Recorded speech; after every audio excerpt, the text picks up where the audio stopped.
dinheiro que eles enfiaram nos últimos 8 anos, e especialmente na nossa conversa. O desespero absoluto das elites, que eles estão vendo que tudo que eles estavam sonhando ou planejando, deu tudo errado. É o colapso de uma civilização, na verdade. Exatamente, é o colapso da civilização que explicado em detalhes com os prolegômenos no livro do Michael. Diga. Não, queria te pedir só curiosidade se você consegue responder essa pergunta do Tadeu. Navios de guerra dos Estados Unidos não podem entrar no Mar Negro pelo Bósforo, exatamente. Mas está sendo construído o canal de Istambul, isso muda? E como ficam Rússia e Turquia? Não, eu fui lá. Eu fui na área onde eles querem fazer o canal de Istambul. Nossa, se sair no final, porque o financiamento não foi fechado, é um financiamento ultra complexo. Tem um monte de asseclas do Erdogan que querem participar da mamata, o que complica em termos de vender o projeto para, como é que se chama? Empresas internacionais idôneas e sérias. Né? Ou seja, o elemento de corrupção está diretamente ligado a todos esses projetos faraônicos do Erdogan. E ainda que isso que eles fechassem o orçamento e começassem a fazer, isso ia demorar anos. Então, isso é uma questão para longo prazo. O que a Turquia está fazendo no momento, que é muito inteligente, e isso, imagina, os meus contatos kemalistas em Istambul reconheceram. Eles mesmos reconheceram. A política turca, no momento, é muito inteligente. Eles estão fazendo um jogo de equilíbrio extremamente complicado entre Estados Unidos, OTAN, Rússia e Ucrânia.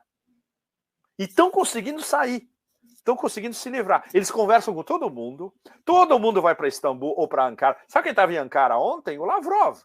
O Lavrov foi para Ankara ontem, conversou com o ministro das Relações Exteriores, o Cavusoglu, concordaram em um monte de coisas, concordaram inclusive em eles montarem um sistema de organização e de escoamento dos grãos que estão bloqueados na Ucrânia pelo Mar Negro e passando pela Turquia e depois indo para o leste do Mediterrâneo, para a Europa, para o norte da África, etc. e tal. O Putin falou, não, nós estamos de acordo. O único problema são os ucranianos respeitarem o acordo. Os ucranianos não respeitam acordo nenhum. Porque eles acham que eles não respeitando, eles têm os Estados Unidos por trás dizendo, tudo bem. Só que agora a narrativa mudou. Ou seja, qual é a narrativa principal do ponto de vista americano? Crise de alimentos. Não por acaso foi a capa do Economist da semana passada, se não me engano. Você lembra a capa do Economist da semana passada? A crise dos alimentos. Exatamente, culpa da Rússia. Só que a culpa não é da Rússia. Se você vai ver o que está acontecendo mesmo, os grãos que não podem sair de Odessa é porque o porto foi completamente minado pelos ucranianos, não pelos russos. A frota russa está a 100 quilômetros do porto de Odessa, está lá atrás, está lá longe, no Mar Negro. Então, se os ucranianos se submetem a uma operação de desminagem, como diz? Desminamento? Desculpe, Leonardo, não me escapou a palavra. Não, tudo bem. Bom, se eles aceitam que os russos e os turcos vão coordenar essa operação de desminar o porto de Odessa, não tem problema para a exportação desses grãos que agora estão saindo em conta-gotas pelo Danúbio. É uma loucura. Tem uma procissão de barcaças no Danúbio levando grãos ucranianos até o porto de Constanta, na Romênia, no Mar Negro. E aí de lá de Constanta que eles navegam, depois vão atravessar o Bósforo, etc. É super complicado. E são quantidades muito pequenas.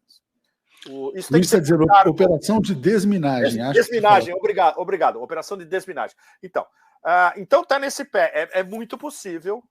E o Putin já deu um recado para os europeus. Vocês estão reclamando de que nós não estamos bloqueando nada. Fala com os seus patetas e desminando Odessa sem problemas. A gente, inclusive, vai ajudar na operação de transporte. E outra coisa, não se esqueça que o maior produtor de grãos não é a Ucrânia, é a Rússia. mas a Rússia está sob sanções. Para a Rússia colaborar, basicamente Putin e Lavrov estão dizendo, ok, vocês vão ter que cortar as sanções contra a exportação dos nossos grãos, que está indo contra vocês e está criando a crise, como é que chama, de produção de alimentos global por causa das suas sanções. É uma derivação das suas sanções, que é algo que você não tem como explicar para um imbecil como a Ursula von der Leyen em Bruxelas, que não entende nada de economia. Nada de economia. Né? Diga. Acho que ela entende, mas acho que ela não tem autonomia, talvez, né? Mas, enfim. Mas ela é uma quinta coluna de Washington, né, Leonardo? Ela não toma decisões. Ela lê os press releases e ela lê as ordens que vêm impressas. É interessante, aí cabe uma reflexão sobre o caráter dos russos, né? Porque Sim. Eles não estão nem aí se eles ficam carimbados como vilões, como cancelados, como isso, como aquilo. Eles fazem o jogo deles, porque não adianta sair uma capa na Economist, eles são os culpados pela fome no mundo, eles são os culpados pelo petróleo caro, pela energia cara. Eles são acusados de tudo, né? Então, mas parece que eles não estão ligando para isso. Não, né? Então, essa semana teve uma pesquisa excelente. Uma pesquisa popular, como é que chama? Analisando a relação do cidadão russo médio com o Ocidente. E acabaram as ilusões, é o final das ilusões, excelente. Eles criticam o Ocidente de A a Z, especialmente a Alemanha. Eles tratam a Alemanha de traidores. E eles dizem que é atávico. Aliás, Pepe, você falou da Alemanha, surgiu um fato muito interessante essa semana. A Angela Merkel foi pressionada a dar uma declaração. A dar uma declaração. E tinha até pergunta aqui no começo do programa, por que a Angela Merkel só agora, e a pressão deve ter sido gigantesca para ela se posicionar contra a Rússia, porque quando ela governava a Alemanha, eu acho que ela tentava frear essa onda de irracionalidade. Né? Ela manteve o projeto lá do gasoduto. Os dois, Nord Stream 1 e Nord Stream 2. Dialogava com os russos, dialogava com o Ocidente, fazia um jogo duplo, acho que tinha uma linha secreta com Vladimir Putin. Tinha. Mas especialmente porque ele fala alemão. Especialmente porque ele é fluente em alemão, né? Exatamente, mas eles agora discutiam em alemão. Ele morou na Alemanha Oriental, enfim, tudo isso. Sim. Mas agora com esse fracasso do Scholz, né, e que está no poder, parece que tem assim uma tentativa de carimbar a Angela Merkel como pró-Rússia, e ela teve que se posicionar não sou pró-Rússia, então explica pra gente. Não, exatamente, é o que basicamente essa operação vem dos Greens, dos verdes, bom, não dela, porque ela é praticamente uma semi-analfabeta, a Annalena, ministra das Relações Exteriores, mas da liderança verde, outros ministros, etc., que estão tentando achar um bode expiatório, que não seja eles, verdes, por causa das sanções, que eles são os mais falcões das sanções. Então, como eles são membros do governo, eles não podem apontar o dedo para o Scholz, embora eles façam o possível para mais ou menos deixar implícito que o Scholz é, na definição, desta vez ucraniana e muito a propósito, uma salsicha de fígado. Eu estou traduzindo literalmente. O salsicha de fígado, ele também completamente despreparado, o background dele é direito, não entende nada de economia, não entende nada de geopolítica, está completamente... É o que a gente chama de... Está muito acima do nível de pagamento dele, o trabalho, sabe? Ele não tem salário para fazer um negócio desse. Bom, e sobrou, evidentemente, para Angela Merkel e para ex-primeiros ministros como o Gerhard Schröder, que o Gerhard Schröder depois passou para o board da Gazprom. O Gerhard Schröder sempre teve ligações muito próximas, não só com a elite em Moscou, mas com a elite de energia, Gazprom e companhia, Rosneft, todos eles. E no caso da Merkel, a mesma coisa. A culpa é sua. Você que inventou essa história de Nord Stream 2. Não. Quem inventou a história do Nord Stream 2, entre aspas, foram os industriais alemães, que chegaram a Berlim e falaram, escuta, a gente precisa de mais gás. Vocês querem que a gente seja a maior potência exportadora da União Europeia e uma grande potência exportadora global? Sem gás não dá, precisa de mais gás. Daí o Nord Stream 2, onde tem empresas, não só alemãs, tem empresas alemãs, austríacas, holandesas, etc. Então, isso não é. O Nord Stream 2 não saiu do chapeuzinho da Angela Merkel. Ela percebeu que era absolutamente fundamental para a economia alemã, e dois, ela foi pressionada pelos seus industriais, que agora estão não pressionando, agora eles estão mandando recados óbvios, acho que, na verdade, em 2 ou 3 sentenças para Berlim, dizendo: tá, olha o que vocês conseguiram com esses 3 meses de sanções e esses 6 pacotes de sanções que vocês lançaram. Vocês estão destruindo a nossa indústria. Não estamos nem falando de você entrar num supermercado em Frankfurt e não ter óleo e não ter farinha. Não é nem isso. É que vocês estão destruindo a nossa indústria. Nós somos uma potência global, industrial. Vai acabar. Quando chegar no inverno e a gente não tiver energia suficiente, vai parar tudo. E agora está começando a entrar, pelo menos na cabeça do Scholz, que por que Scholz e Macron essa semana, ou no começo ou na semana passada, desculpa, telefonaram para o Putin de novo. Eles estão desesperados para ter um acordo, Leonardo, mas o problema é que eles não têm nada para vender. A única coisa para vender que eles têm é acabar com as sanções. E se eles acabam as sanções, do ponto de vista chinês, é perder a face pelo resto do século e do milênio para a União Europeia. Realmente aí é uma desmoralização completa. A desmoralização mais absoluta, porque a única política, entre aspas, que eles tiveram desde o final de fevereiro são esses pacotes de sanções. Eles não querem sentar na mesa e discutir. Porque se eles forem sentar na mesa e discutir, vai ter que voltar ao início da conversa antes da Operação Z, que foram as cartas que os russos mandaram para Washington e para a OTAN, falando: vamos discutir estabilidade estratégica no continente europeu ligado com a Rússia. E qual foi a resposta? A gente sabe que isso vai para os cortes. Qual foi a resposta dos europeus para a Rússia? Pepe Escobar indo para os cortes. Vai para os cortes, né? Ok. Vai para os cortes. Como dizem os candidatos de políticos americanos, I support this message.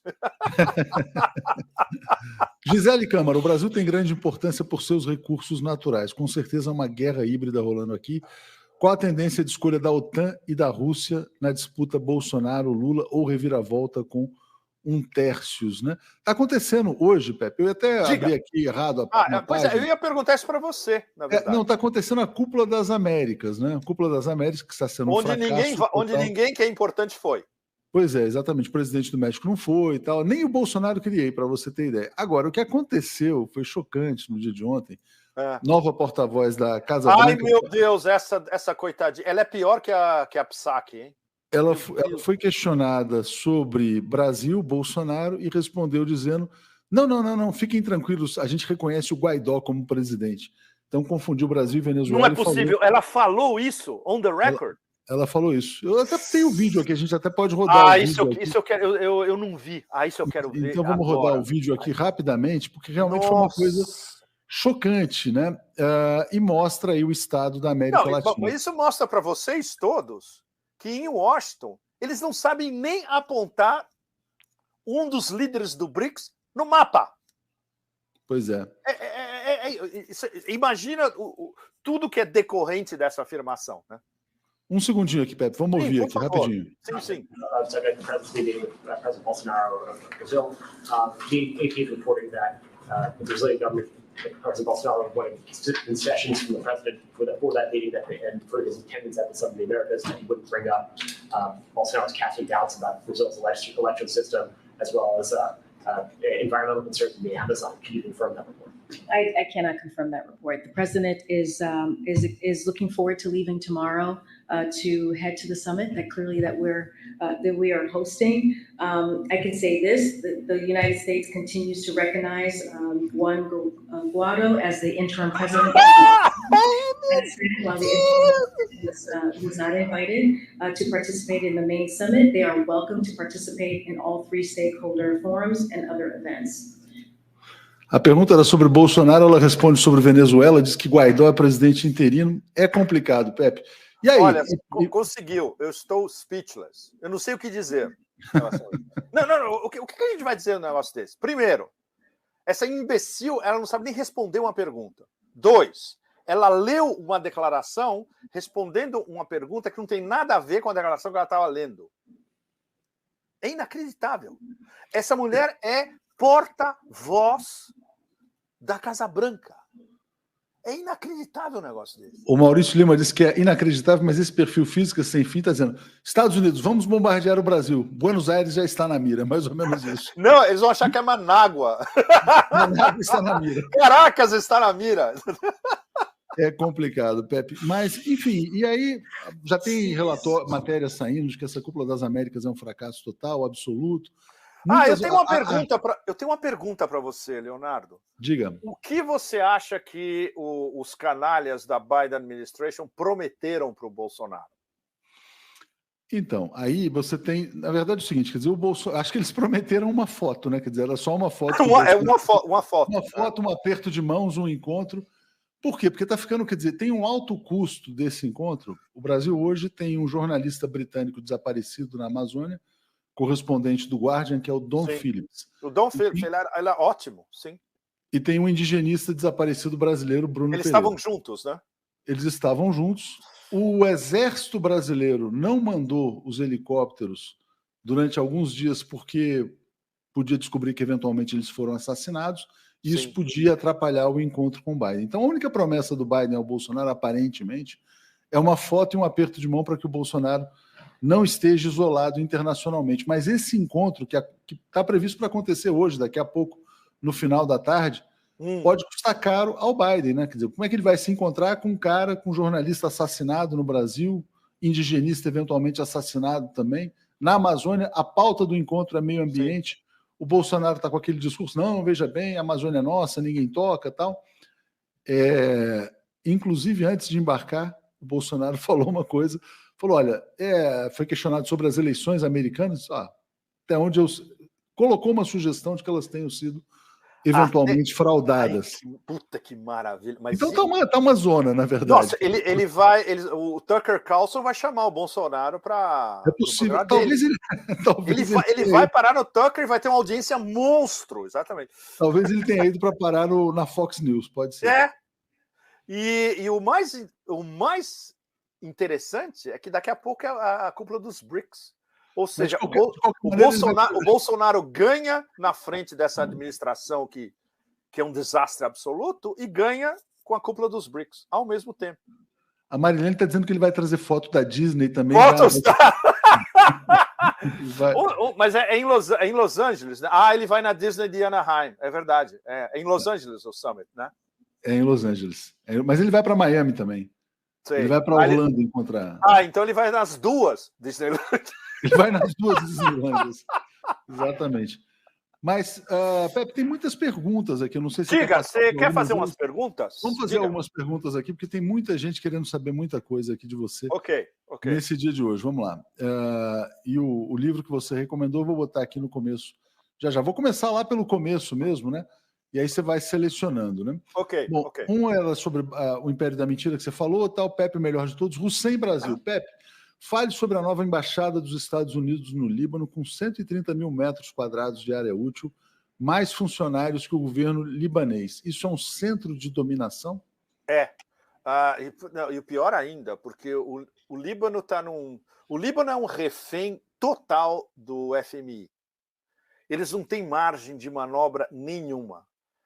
E, obviamente, como é que chama? A paranoia absoluta do Deep State inteiro é o Hezbollah. Nada se faz no Líbano sem o Hezbollah. Não é que o Hezbollah controla o Líbano. Não, o Hezbollah é a força política mais importante do Líbano. Então, você colocar uma embaixada à la Bagdad em Beirute, o que é isso? Vai ser uma agência da CIA gigante, coletando todo tipo de inteligência possível e imaginária, que vai ser usada contra o Hezbollah. E não apenas pelos americanos, pelos israelenses também. Então, isso é uma operação conjunta, Washington-Tel Aviv, anti-Hezbollah e sacralizada no território libanês, em Beirute. Ou seja, a gente vai começar a ver os frutos, entre aspas, dessa árvore tóxica breve. Especialmente porque voltou a narrativa demente, de novo, de que os israelenses estão preparando um ataque contra o Irã.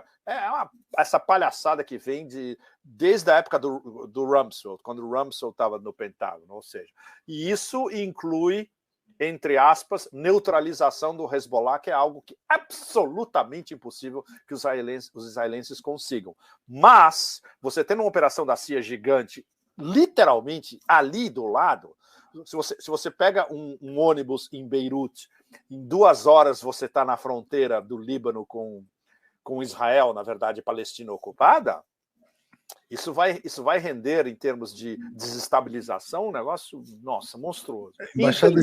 Péssima gigante. Péssima. O Adriano estava perguntando sobre Angela Merkel, você já falou sobre a Merkel aqui, Samuel apoiando, Leila também. Ulisses traz um ponto interessante. Ele fala assim: o Tribunal de Mariupol condenou hoje 3 mercenários. 2 condenados à morte. Condenados à morte. Eu ia te perguntar exatamente também sobre isso. Como é que está o julgamento dos mercenários? Tem pena de morte em Donetsk. Diz o advogado dos 3 que ele vai recorrer. Tudo bem, vai recorrer, mas acho praticamente impossível de, retornar esse veredito. E é um exemplo. O que a gente não sabe ainda são os que vêm depois desses 3, que aparentemente isso é impossível de confirmar, porque as próprias autoridades da República Popular de Donetsk não vazam quantos mercenários eles têm e quais as nacionalidades. A gente tem uns vazamentos aqui e ali. Tem um canadense, tem um turco, mas ninguém sabe com certeza. Então, eu imagino que isso deva vir nas próximas semanas, na continuação desse tribunal, e na hora que tiver um grande tribunal de crimes em Donbass, que vai ser estabelecido, provavelmente, se não for agora em junho, em julho. Isso foi o aperitivo. Fazendo um combo aqui, Pepe, de vários comentários, muita gente elogiando, Maria Helena, Nicola, Tadeu, Hussein, Deva Vassante, todos se elogiando, e aqui o Pedro Cândido também. Mas tem o Pedro Rodrigues, que ele traz quando você falava da financiarização do Michael Hudson, sim, ele pergunta a consequência para o Sul global, miséria generalizada? Sim. O que se pode esperar? E é justamente isso. Tem longos trechos do livro onde o Michael explica em detalhes, de fácil entendimento, como esse sistema que ele chama de FIRE, né? Que é finança, seguro e mercado imobiliário. Fire, Insurance, Real Estate. Desculpe, Finance, Insurance, Real Estate. Em português seria financiarização, a indústria de seguros e a especulação no mercado imobiliário, que é o sistema americano transposto para o resto do planeta. E quem no resto do planeta não está acoplado a esse sistema, justamente você está eliminado, e no caso de países mais frágeis, que têm a sua dívida dolarizada e eles têm que vender os seus produtos no sistema dolarizado, e depois eles têm que pagar os empréstimos que eles contraem do FMI, do Banco Mundial, ou seja, uma dívida rolada ao infinito, é o caminho da pobreza, sem dúvida nenhuma. E a única solução possível seria um novo sistema apoiado em capitalismo produtivo, em uma cesta de moedas baseada em riquezas naturais de diversos países, etc. Que é o que a União Econômica Euroasiática está tentando desenhar. Pepe, agradecendo aqui vários apoios também do Pedro Fernando, Biase, Maria Isabel, William, Rogério Anitablian mandando um grande abraço, Eduardo Toledo, Gabriel recomendando o livro do Luiz Muniz Bandeira, Formação do Império Americano. Mas o livro eu comprei. A última vez que eu tive no Brasil, eu comprei o livro do Muniz na Livraria Cultura. Exatamente. Sim. Sensacional. E Jezebel, que eu tive a honra de conhecer também. Jezebel Tessari perguntando assim sobre mudança na economia mundial, que é o tema dessa live, na verdade. Né? Tudo que a gente está falando. Tudo que a gente falou aqui, exatamente. Então, acho que a gente já cobriu aqui. E tinha uma pergunta, tem uma pergunta aqui pontual que é interessante. Sim. Onde achar textos ou vídeos dos analistas militares russos do mesmo nível do Andrei Martyanov, que escrevem só Telegram. em russo? Telegram, vocês usem o Telegram. O Telegram tem uma tradução simultânea, né? Tudo bem, tá, todos em russo. vocês usem a tradução simultânea do Telegram. Vem uma tradução por máquina mais ou menos razoável, pelo menos. Mas, por exemplo, tem muitos que têm eventualmente traduções em inglês no Stalker Zone. Vocês vão no Stalker Zone, vocês acham analistas militares, não sempre, mas tem alguns dos principais. Por exemplo, o meu favorito, ele não é um analista militar, é um analista geopolítico, o Rostislav Ishchenko. O Ishchenko, ele é ucraniano, ele vive em Moscou, mas ele é ucraniano. E ele escreve sobre detalhes de operação militar, mas com uma amplitude de visão geopolítica, e o fato de ele ser ucraniano é melhor ainda. É absolutamente imprescindível. Vocês podem ir num site que chama Oriental Review também, que eventualmente publica textos de analistas militares. Mas o melhor é ir nos canais do Telegram. Tá? Eu já recomendei para vocês pelo menos 2 que são fundamentais. Um deles chama Rybar, R-Y-B-A-R, em russo.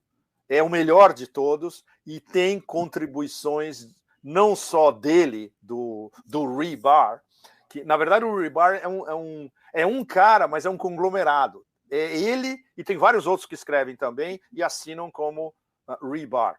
Tem o Coronel Kassad, que é muito bom, está com 400 mil como é que chama? No Telegram. Nesses você sempre encontra textos muito bons de russos. Aí vocês usam a tradução do Telegram. Pepe, interessante também nessa Cúpula das Américas o seguinte: a China se posicionou oficialmente dizendo que esse fiasco da cúpula reflete a incapacidade dos Estados Unidos de manter uma política de dominação, de hegemonia, etc. e tal. Sem dúvida. O presidente mexicano não foi, o seu chanceler disse que é necessário acabar com essas relações imperialistas na região e tal. Sim. E a Rússia está fazendo um exercício militar na Nicarágua. A Ana Luísa até pergunta o seguinte, quer dizer, olha, o envio de tropas russas para a Nicarágua é um sinal da fraqueza do Império, né? E a Graziella também pergunta se você acredita em novas tentativas de golpe na América Latina em breve. Mas sem dúvida, porque isso é o playbook da CIA. E eles percebendo que certos nós-chave na América Latina estão se desviando, e já estão, né? Sem dúvida. E de vários tipos de desestabilização interna. Seja na Argentina, seja na Venezuela, seja para Cuba, Nicarágua, Cuba, Nicarágua e Venezuela são eternos candidatos a tentativas de desestabilização seriais dos americanos. E dependendo do que acontecer no Brasil depois das eleições, preparem-se, né? Vamos seguir nesse ponto. Mas você acha que a América Latina vai ser disputada por Rússia e China também, ou vai... A longo prazo, sim. Não, deixa para lá que é o quintal deles. Não, a longo prazo, sim. Porque a gente não deve esquecer que o objetivo primordial geoestratégico e geoeconômico da parceria Rússia-China, do que eles conversam na como é que chama? Eurasia Economic Union, na Comunidade Econômica Euroasiática, dentro da Organização de Cooperação de Xangai, especialmente. E é legal que na resposta do Michael à minha pergunta, ele fala também, há anos atrás não existia uma organização como a Organização de Cooperação de Xangai, que é uma organização não só de ajustamento militar, mas de cooperação e de comércio e cooperação econômica. A Organização de Cooperação de Xangai junta tudo isso. Eles juntam economia, segurança, combate ao terrorismo e desenvolvimento econômico. Ou seja, vai ter e agora os principais players estão todos dentro, só falta a Turquia. Tem Rússia, China, Cazaquistão, Índia, Paquistão e Irã. Na hora que entra, e os turcos estão olhando, claro, os turcos fazem aquele jogo leste-oeste o tempo todo, mas eles estão olhando para por que vamos entrar na Organização de Cooperação de Xangai como membros. Por enquanto a gente é observador. Observador, a gente não senta na mesa e não dita nada. Temos que entrar como membros. E a nossa aposta tem que ser no espaço euroasiático. Eles têm a aposta dele. O problema é que, como no universo turco, tudo é subordinado a turquificação, digamos, né? A turquitude. Eles têm uma organização que se chama... Eu visitei essa organização em janeiro, foi muito interessante a conversa que eu tive lá, que é a Organização dos Estados Túrquicos, como eles chamam.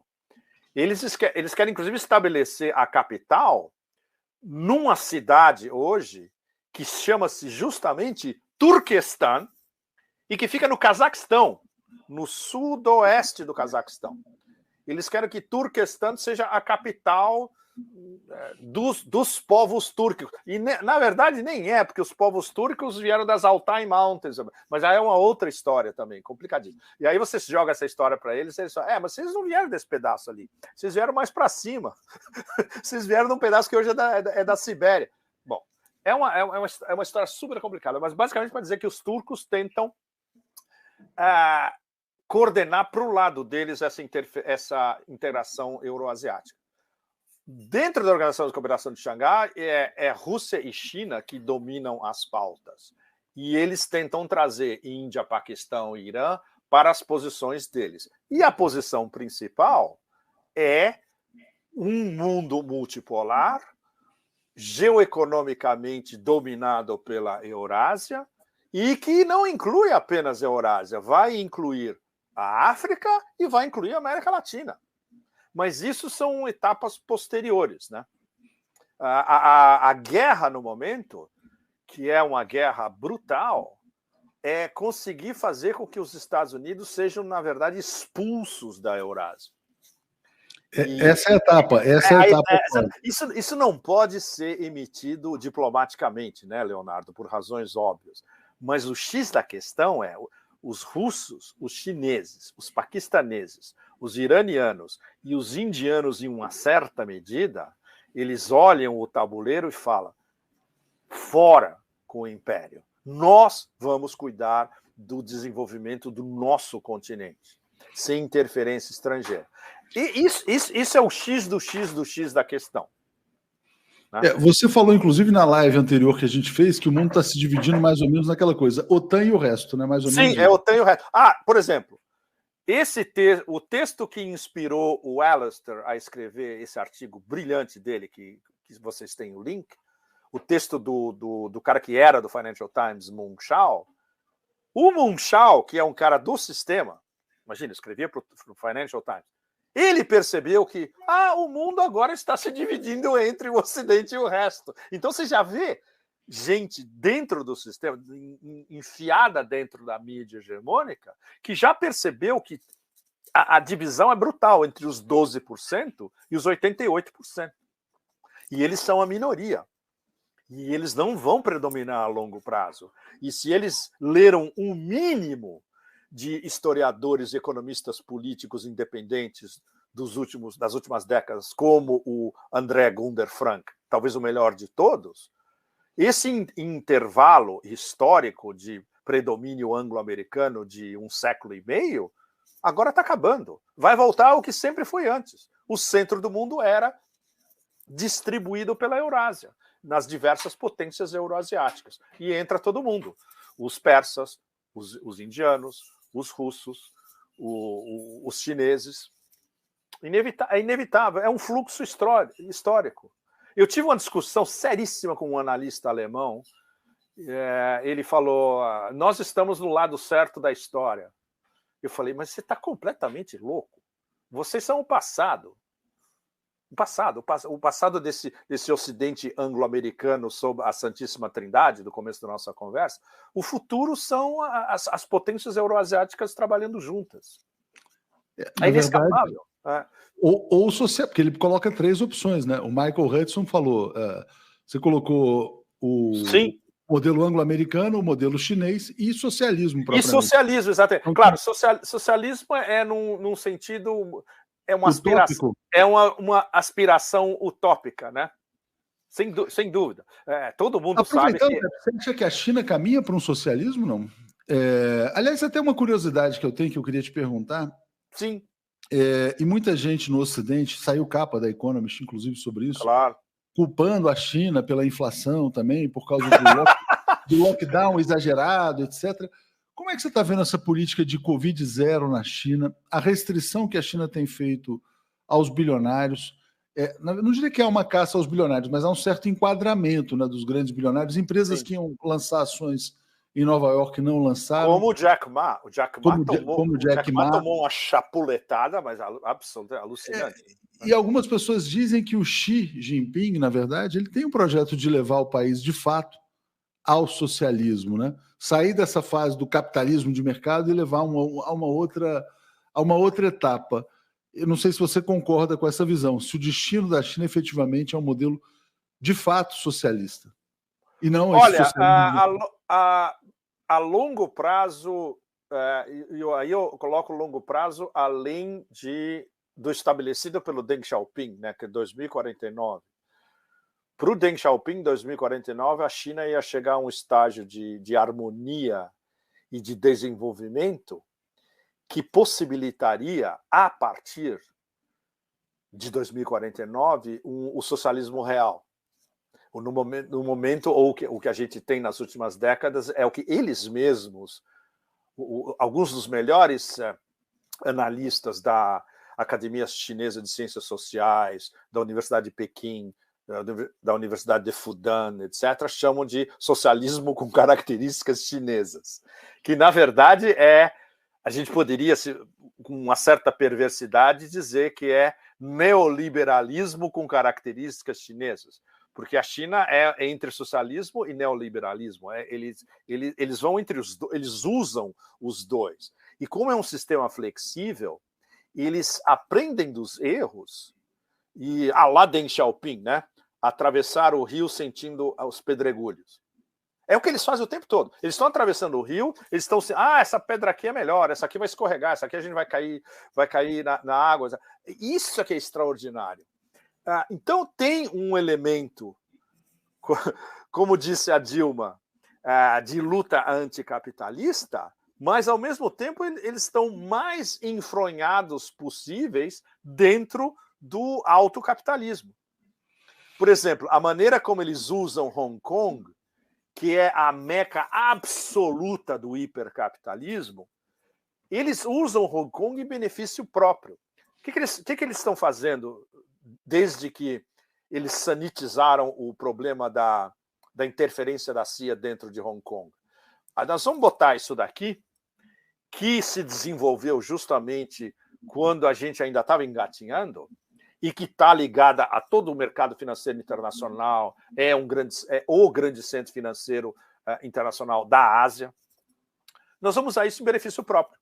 Ou seja, o que a gente vai fazer? A gente vai usar o know-how financeiro, de marketing, de design, de propaganda que esses caras têm, de management que esses caras têm. Vamos usar as lições, aplicar nas nossas grandes cidades, nas nossas grandes empresas. Vamos sugar o capital que eles têm aqui e investir em diversas outras regiões chinesas. Vamos integrar esses caras com o desenvolvimento do sul da China, que em si já é uma enorme potência global. Só a província de Guangdong, junto com Hong Kong, Macau e Zhuhai, já está no top 10 de PIB global. Só esse pedaço, só o sulzinho.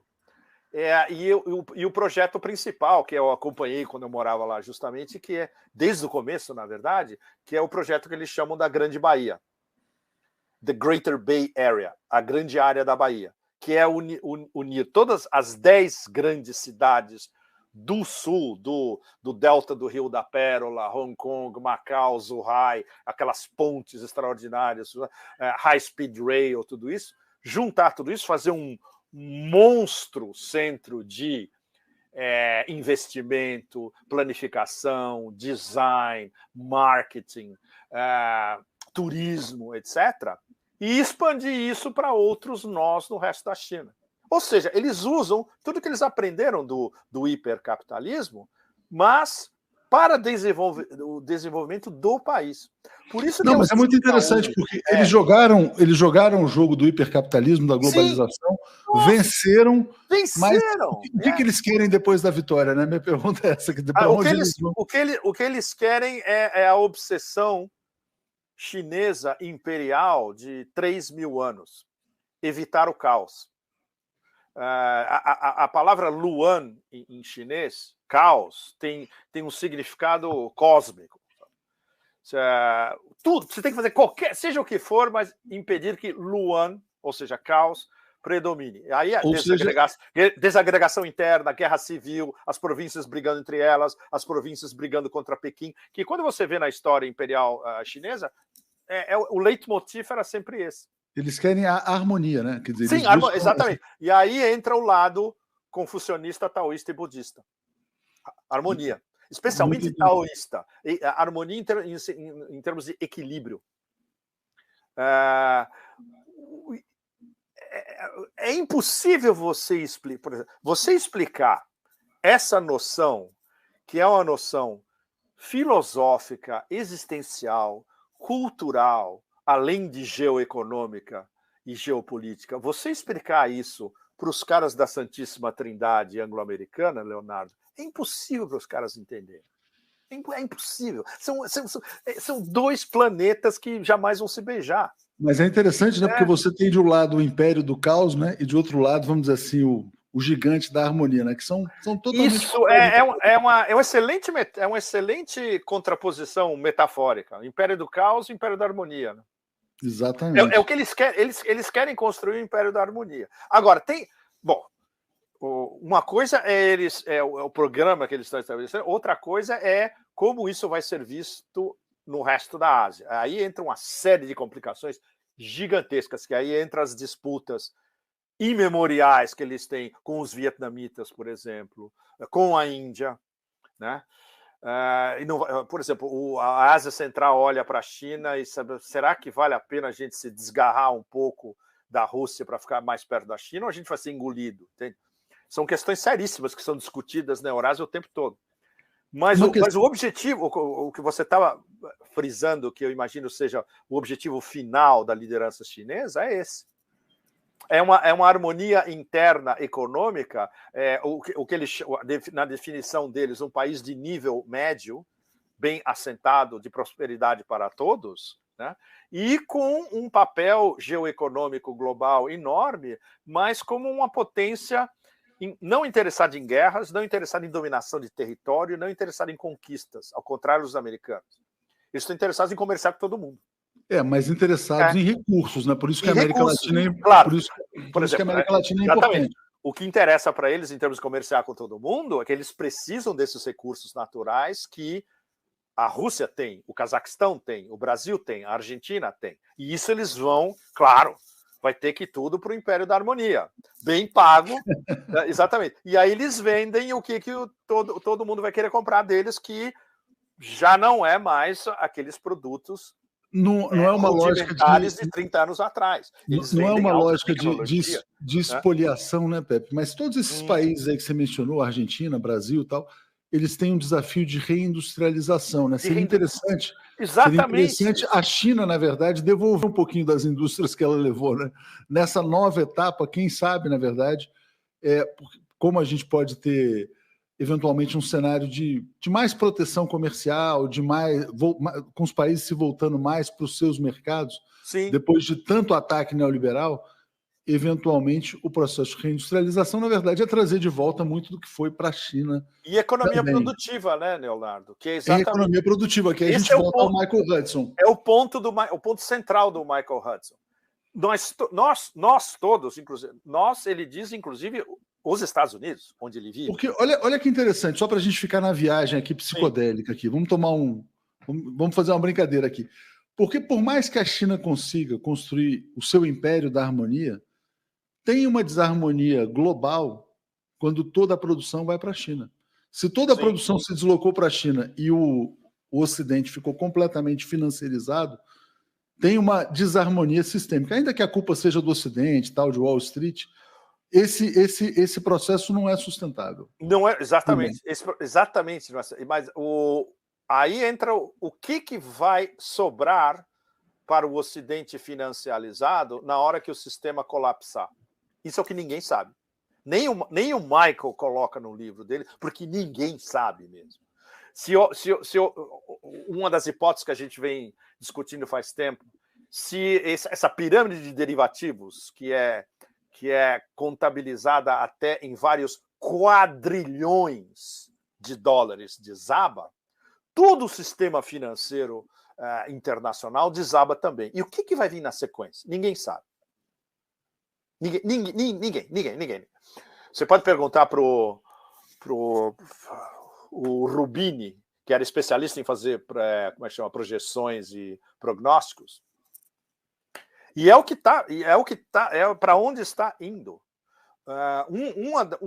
Um dos games que já foi discutido entre a inteligência russa e a inteligência iraniana, e os chineses têm um input dessa história, seria fechar o Estreito de Hormuz, que aí é acabar com toda a exportação de petróleo do Golfo Pérsico, de um dia para o outro. Só isso já seria suficiente para desabar o sistema financeiro internacional. Só isso. Simplíssimo. Então é isso ok. O que vai repor o que o Michael Hudson qualifica como FIRE, né? Financiarização, seguros e especulação imobiliária, finalização absoluta, o capitalismo de cassino. O que o Ocidente tem para propor como... Não tem. Por exemplo, um dos gurus, o Zoltan Poznar, que é o estrategista do Credit Suisse, que nos Estados Unidos ele é considerado como quase um oráculo de Delfos, né? Cada vez que ele fala alguma coisa, no Zero Hedge tem 500 mil views, etc. Ele está falando, olha, teria que fazer um Bretton Woods 3, que é, na verdade, o consenso de Washington, com talvez 2 ou 3 concessões para o sul global. Não vai ser suficiente. Não é isso que a Rússia e a China querem. Eles querem um sistema completamente diverso. Eles querem um sistema baseado em economia produtiva, baseado em não dolarização de dívida, baseado em uma cesta de... como é que chama? De currencies, de moedas. Cesta de moedas. Uma cesta de moedas ou ouro lastreando poder econômico e financeiro, é tudo o oposto absoluto de um Bretton Woods 3. É isso, vamos aguardar essa nova ordem mundial. O Maurício dizendo, a mão de obra chinesa cada vez mais qualificada e cara, a próxima fábrica do mundo está na África. Tinha uma pergunta... E adivinha quem está organizando a fábrica na África? Adivinha. A China. A China. Claro. Exatamente. A China ela está desindustrializando, mas controlando o processo. Exatamente. Vamos exportar todas essas indústrias aqui, vamos exportar para a África, vamos exportar para a África, desenvolver os africanos junto conosco. Os africanos estão no nosso boat também, no nosso barco. Voilà. Não interferimos na política interna deles, eles fazem o que eles quiserem, compramos as riquezas naturais deles, pagamos super bem, exportamos nossos produtos manufaturados, fazemos investimento produtivo em todos aqueles países. Não é à toa. O que a elite da Santíssima Trindade olha para a África? Qual foi a resposta deles? Montar um Africom, um comando militar. A resposta deles foi literalmente isso. Eles só sabem responder com armamentos, com guerra, com caos, com desestabilização. É um império do caos por definição, né? Mas não dá para fazer a guerra contra todos os países do mundo ao mesmo tempo, né? Então, eles acham que... Leonardo, esse é o problema. Se você vê os textos desses think tanks, mas é alucinante. Eu tenho ataques cardíacos toda manhã só lendo o que chega aqui. Eles acreditam. Tudo isso que a gente está discutindo, eles acreditam que eles vão fazer uma guerra nuclear limitada e ganhar da Rússia. Eles acreditam que eles vão impedir a China de, no final, anexar Taiwan militarmente. Eles acreditam que eles podem voltar a interferir na Eurásia inteira. Eles acreditam que a América Latina vai ser eternamente o quintal. Eles acreditam. Faz parte do DNA dessa classe dominante. Deixa eu só... Tem muita gente aqui, Pepe, falando de um assunto que você nem está por dentro, quer dizer, que é um assunto local aqui. Sim. Vou dizer mais uma vez da nossa posição em relação ao Rui. Não é nenhum banimento, é uma suspensão temporária determinada por um conselho. A nossa posição é exatamente igual da Associação Brasileira de Imprensa, de discordar da posição expressada, mas condenar a censura do Supremo Tribunal Federal a ele. Então, espero que as pessoas comprem. Já falei isso 500 vezes, falo em todas as lives, mas as pessoas sempre perguntam a mesma coisa, e aí eu só queria passar por esse ponto aqui. Pepe, olha só, tem uma pergunta do Maurício, que também é uma curiosidade que acabou me batendo aqui também, é o seguinte: todo mundo, ele fala assim, eu entendo o apoio da Sérvia à Rússia, tem raízes históricas, mas o que explica o apoio húngaro? Seria apenas uma disputa na União Europeia ou existe um sentido profundo mais estratégico no apoio da Hungria, do Orbán, à Rússia? Porque o Orbán é um dos poucos que vê o big picture. Não é à toa que ele é execrado em Bruxelas. Não é por acaso mesmo que ele é execrado em Bruxelas. Ele vê o big picture, ele olha para a Ásia, tem investimentos chineses na Hungria, por exemplo, tem investimentos russos. Ele olha para a Eurásia, ele olha para a União Europeia ao mesmo tempo e ele pega o melhor dos dois lados. Ele não vai fazer um húngaro exit da União Europeia. Ele pode ainda se aproveitar.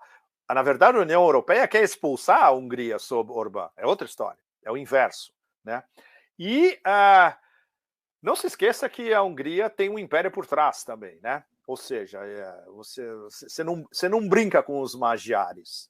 Eles são exímios estrategistas, eles têm um background histórico por trás, e ele está vendo que, do jeito que a União Europeia está constituída, ela está condenada ao fracasso mais absoluto. Isso é praticamente inevitável, é uma questão de tempo. Ela já está se desmilinguindo em várias áreas, especialmente quando agora ficou absolutamente claro que não existe União Europeia. Existe a OTAN e existe o braço de relações públicas da OTAN, que é a União Europeia. Definição brilhante da Maria Zakharova.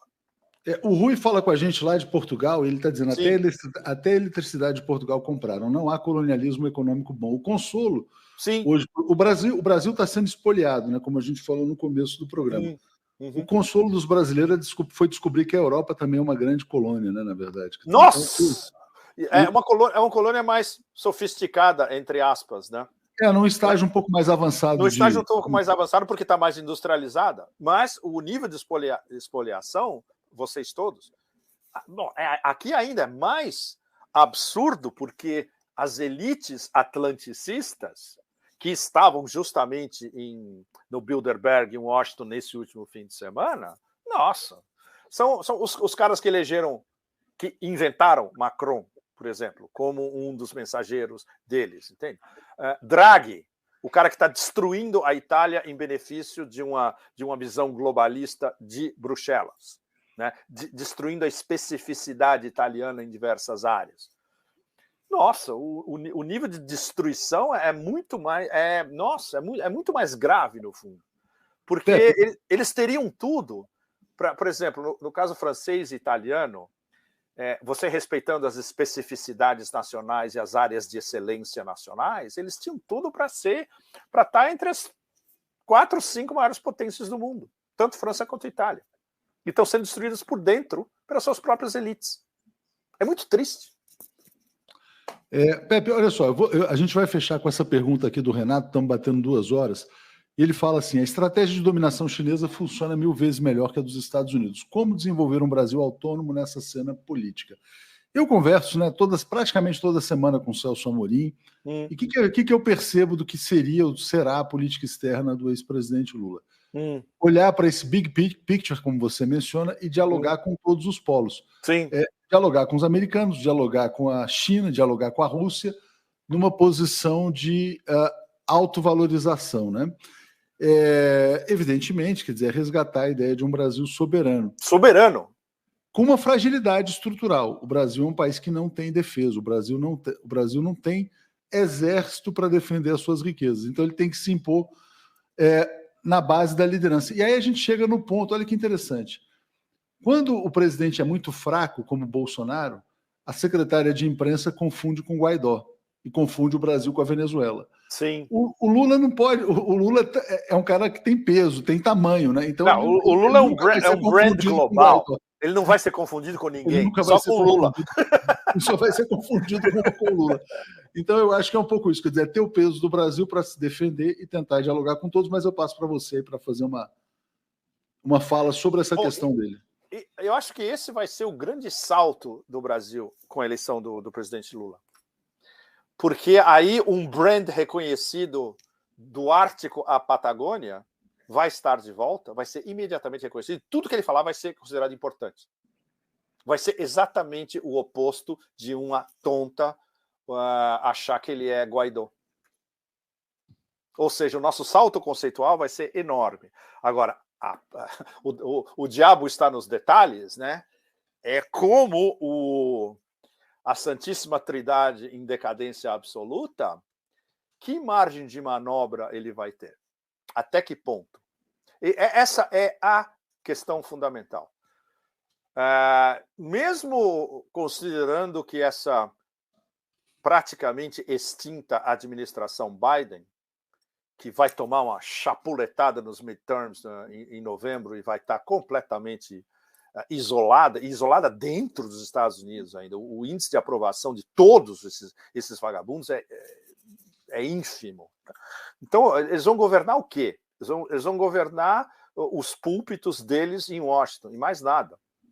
E eles não têm respeito global nenhum, eles vão continuar mandando ordens para a União Europeia e para a Comissão Europeia, evidentemente, porque os lacaios deles estão instalados, mas você vê a emergência de um país com ambições de soberania como o Brasil, de uma hora para outra, e especialmente vai voltar a estar intrinsecamente ligado aos BRICS e ao BRICS expandido, o BRICS Plus. Eu não gostaria de ter as dores de cabeça que esses canalhas vão ter daqui para frente. Não vamos invejá-los. Pepe, olha só, mais uma grande live, 2 horas de bate-papo aqui. Peço que todos sejam membros, assinantes, Brasil247.com/apoio, membros no YouTube ou pix@brasil247.com.br. Vamos apoiar aqui o nosso 247. Pepe, obrigado a você mais uma vez. Você volta semana que vem, amanhã, como é que é?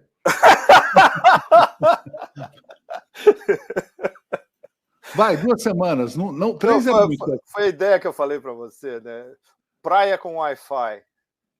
Praia com Wi-Fi. Vamos providenciar. Eu tenho um mês super atarefado aqui e o mês que vem eu volto a viajar de novo. Então não sei.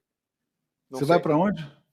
Eu vou primeiro para Istambul e de Istambul eu estou vendo para onde. Se eu vou para a Rússia ou se eu vou para a Ásia Central. Estou pensando ainda a melhor articulação.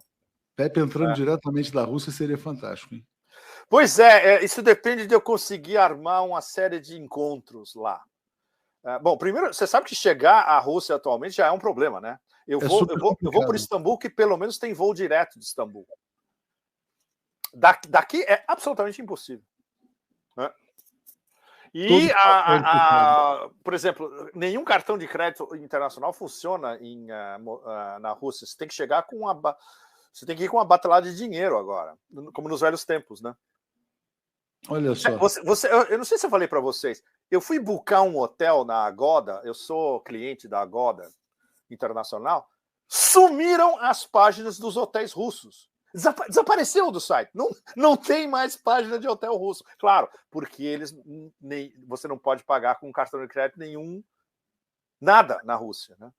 E a história como é que chama, da união do cartão russo Mir com o pagamento UnionPay chinês está estagnada porque a UnionPay está com medo das sanções.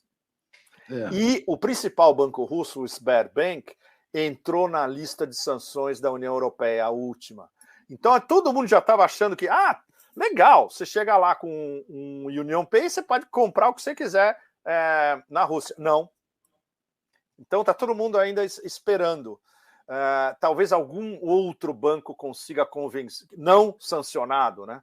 Consiga convencer a UnionPay, e aí você vai ter, na prática, uma união de sistema de pagamento, digamos, o equivalente de Visa e Mastercard, juntando os chineses com os russos. Mas ainda, para dar uma ideia para vocês de como é complicado você passar, driblar o sistema financeiro internacional. É isso aí. Pepe, obrigado mais uma vez, até a próxima. Obrigado a vocês.